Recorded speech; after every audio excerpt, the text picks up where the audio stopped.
Hello, Mr. Emil. So today I'll be sharing with you my project deliverables report for RPA.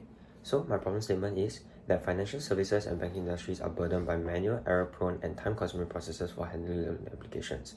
So this manual workflow, which includes downloading attachments, renaming files, and manually retyping data into multiple systems, wastes up to 40% of employee time.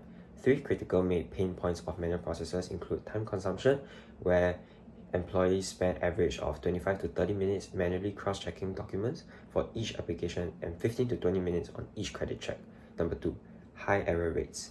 Manual data entry results in a 12% error rate, and manual compliance reviews can lead to an 8% false negative rate for high-risk applications. And number 3, regulatory pressure.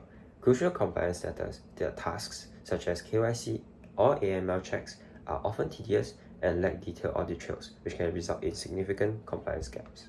So I'll be sharing with you what my package dependencies are.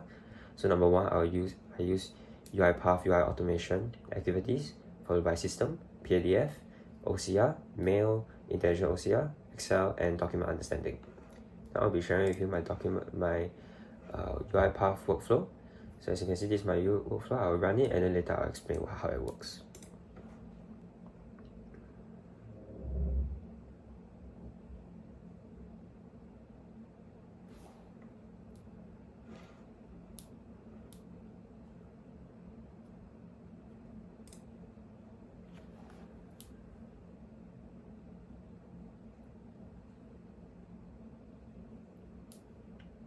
Sorry, sometimes it runs and there's a hiccup. It doesn't reload very well. That's okay.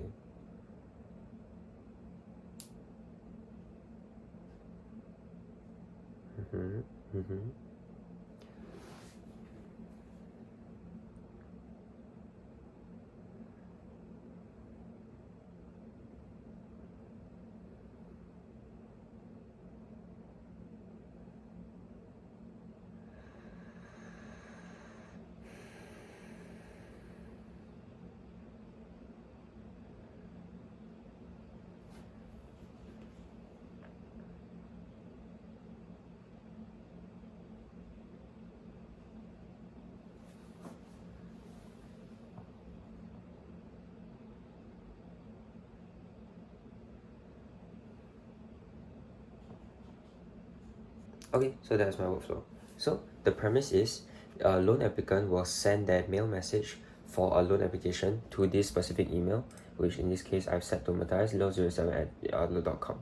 So what this get Outlook desktop mail messages does, it retrieves the first 10 emails that it sees that are unread and in the inbox, and retrieves them and stores them in a list called list of mails. So majority of my workflow actually works inside for each current mail message. So for those that don't want to loop over each current mail message, I indicate it outside, including this one, which is assign for blank PDF, combine a folder path for blank PDFs and for blank non-PDFs. Because later on, I will be checking if the file is a blank non-PDF or blank PDF. And I need a place to store or move the files to. Now this is the build data table. So at the start of every workflow, I will build a data table for the extracted data values for ID scan and pay stubs. So it includes document type, employer, net pay, pay date, name, SSN, loan amount, file path. I'll explain more later. So now the rest of my workflow all occurs inside for each current mail message, because each mail message is assumed to be unique to the applicant, and so the final decision of whether to approve or to reject the loan application, is eventually customized for each mail message. Now I assign the name for the applicant based on assuming that each mail message comes in this format. So each mail message has to come in is assumed to be in the subject is assumed to be written as such: loan application for applicant name. So in this case it's Matthias Low. So after the for, I retrieve whatever that is as applicant name and create a folder path for it and create the folder. So as you can see over here, based on this, under new loan applications, there is a folder for Matthias Low. Don't worry, all these PDFs is because I ran it many times. It's not that many in reality. Okay, so now I save all the email attachments from the mail message. Whatever email attachments that is included, these three is all saved into this folder for this applicant.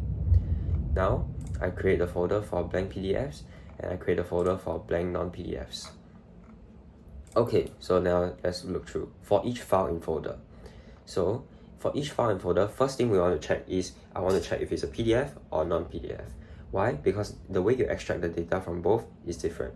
So if it's a PDF, the only way I can check whether it's a PDF or non-PDF is if it includes the word PDF in its current file name. So if it includes this, then I'll log the message is a PDF and read the PDF text. So this activity is meant for specifically for PDF files. And so after I read it, I will store it as document full text. Now I check if the document full text that I've extracted is null or white space, which means it's blank. If it's blank, I'll move it to blank PDF path, which is the folder. Now, if it is a non-PDF file, instead of using read PDF text, I use digitized document to extract the text from it and use a UiPath document OCR. Then, if this document full text is blank, it moves it to blank non-PDF folders. Okay, now we move on to check if the file is a paste-up or ID scan. So in this case, I've sent one paste-up and one ID scan and one blank. So from here, you can check that in my blank PDFs, I've included blank ID scan, which is one of the PDFs that I've sent in the email. Now, if it checks if it's a paste-up or ID scan, it has to check if the word paste-up or ID scan is included in the current file name. If it's not included, then the workflow doesn't recognize it as a paste-up or ID scan. So if it contains, then yes, okay. Now it uses the regex patterns to first extract the value after whatever I've indicated here. So in this case, for the employer value is after employer, and then it checks if whatever output here, which I've created as a variable employer matches, if it's more than 0, which means it exists, then I will directly use the regex code to extract whatever is after employer and assign it to extracted employer. If not, it will return could not find employer and there's a warning message. So this is assuming that all of them have the same template for paste-up and ID scan. So it repeats for employer, net pay, pay date, and then adds the data rows to this one. Next, so if it's an ID scan, same thing. It goes through and it extracts for first name, last name, middle name, SSN, loan amount, and then it adds it to the data, to the applicant data. This is to extract and to write. It's a visual confirmation for all the data that I've added in the data table, and it writes it into the Excel file. Now is when we get into the web browsers. So now with all this extracted data, I need to validate whether the loan application is worthy of approval or rejection. So in order to do that, first of all, I need to check for the credit score. I log into my admin account, I put in the SSN to extract the credit score, followed by going here, putting the extractor full name and extracting whether the AML risks. If there are no AML risks, something like this, then it uses get element to realize that, oh, there's no matches, means that it is compliant. If not, it checks if it includes jurisdiction, risks, or suspicious transactions, something like this. If it does, then it's non-compliant. Finally, it uses this if statement to check if the FICO score at least 680 and if the compliance status is true. If yes, it's approved. If not, it's rejected. Then it goes to the web browsers to update the status of the loan application, as you can see here, and over here as well. Now finally, it sends the Outlook message to notify the applicant whether the application has been approved or disapproved. So if it's approved, it sends here. If it's not approved, it sends here. Then it goes to my SQL to store the data into my SQL. So as you can see here, it's been stored and added to my data table. Yeah, so that is my workflow. Thank you very much.